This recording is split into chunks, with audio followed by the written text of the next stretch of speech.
All right, so we're jumping around a little bit. The timelines of these. The timelines of these don't make any fucking sense. Don't even try. Okay. So, but if you try and look at timelines in mythology, good luck, because Irish ones don't make sense. Nah. There's a whole. We're not doing the Kelcar one tonight, but there's a whole one about the death of Kelcar MacGuthagar, who meets Cuchulainn in the beginning, and then at the end of it, his dog is the parent of the dog that gives Cuchulainn his name. Yeah. So it really fucking doesn't work. That one, the monks were just fucking right. Somebody was just writing stuff down. It doesn't matter. Someone told me once that all of those beautifully illustrated books were like written in really poorly ventilated rooms, and all of the dyes were highly toxic. Yeah. So they were all tripping balls, lads. Pretty sure. Third story. Let's go. King Crahor mac Nessa was not always a very popular man. Not in hindsight. After all, the curse of Macha fell because of a very poor decision that Crahor had, making Macha race his prized horses and forever putting the Crave Rua into danger.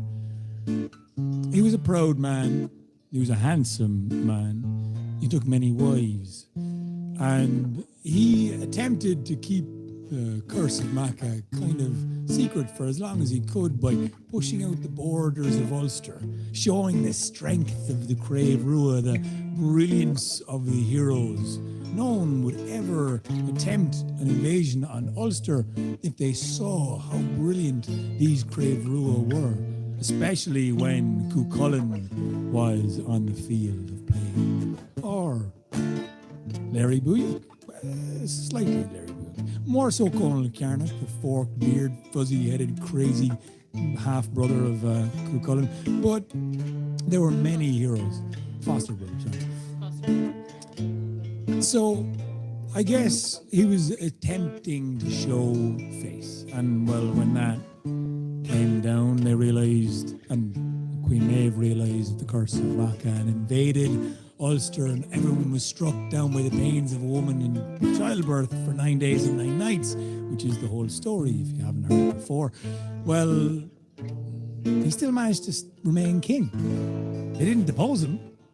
He stayed there for quite a long time. Queen Maeve, she always had it out for Crahor.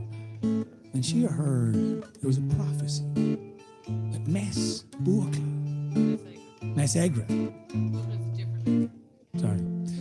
Mess Egra would be the man who killed Crahor. And when he died, everyone in the Crave Rua grabbed his body and brought him back to the speckled house, thinking now King Crahor would never be killed. Their king would never be killed. And they did what they did in those days. They chopped the brain out of the head and they soaked it in lime. And it hardened and hardened and it shrank. And the coatings kept it solid and very, very hard and firm.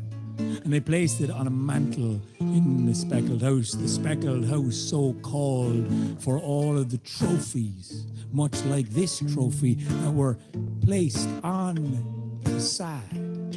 Decapitated heads, brains, limbs, and other members of bodies, all just stuck on the face of this beautiful house. No, it was mostly heads. It was mostly They didn't really do limbs. They did some heads and brains. And sure, the brains were functional. That was for slingshots. Sometimes they'd lose a head and they'd just grab an arm and they'd stick it up there, you know? Swords and shields and stuff. Swords and shields. Yeah. Now, they weren't that bad. This was all going well. And they realised that King Crahor mac Nessa was possibly never going to die. And all the women were very fond of the fact that he had very beautiful calves. It was illegal for him to wear long tunics.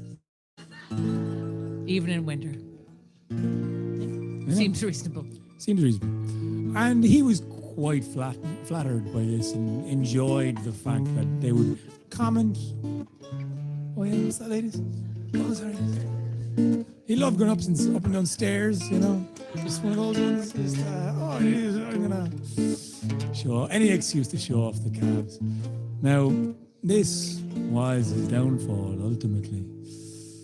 But a man named Keth McMurdoch, who was a Connacht man who'll come up later, who was a very hardened warrior, who fought and faced many of the Crave Rua, who beat many of them, and had heard the prophecy of who would kill Cruhur. And out of loyalty to Maeve and out of anger towards Ulster, he ran in one dark night in January, probably, because there was no one there.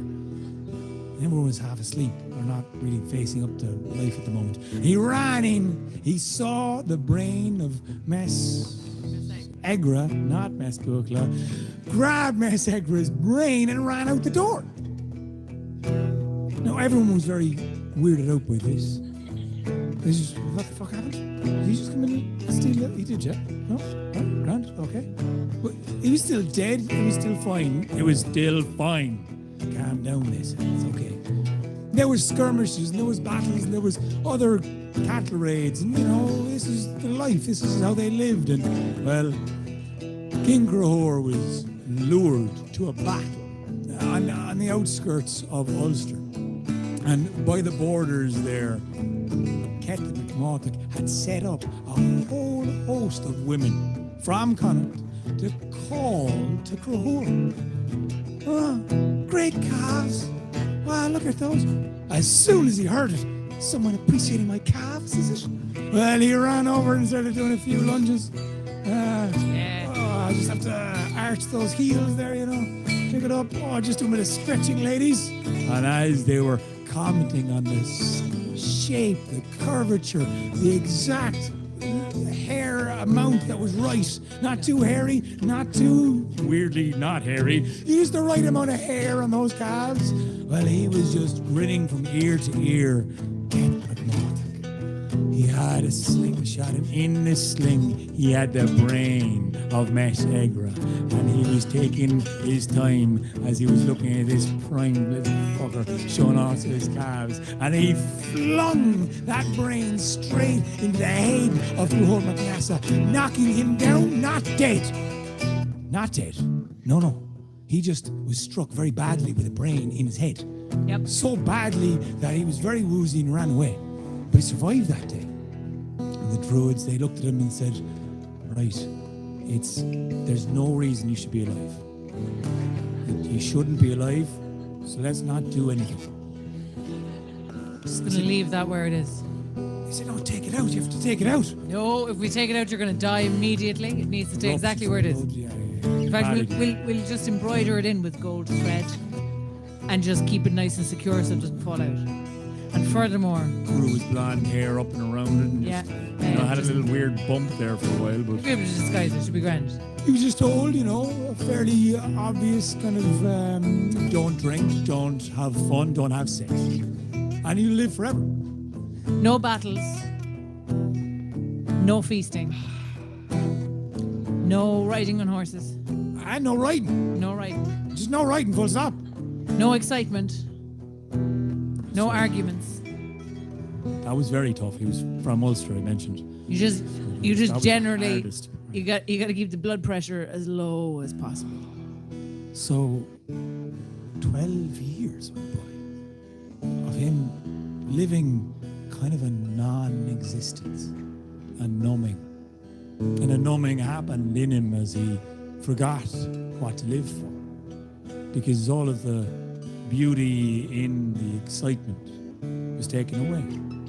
All of the love for living, for a purpose, for a battle, for a love, for a longing, for a fucking argument was taken away. But then King Cruhur MacNessa of Ulster, a long, long time ago, he heard a story that was so powerful it took over the world, a story of a man that was nailed to a cross.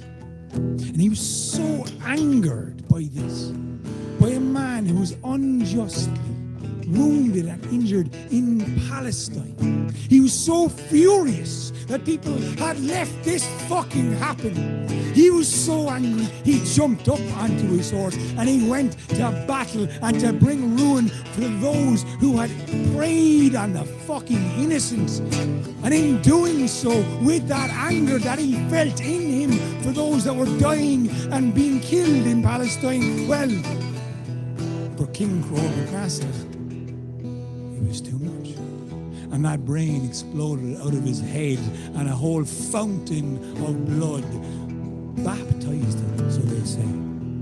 And he was the only pagan to ever live that was said to have gone to heaven, because he went off and he wanted to defend Jesus Christ. But I'm not quite sure if that's true or not. It's a good story though.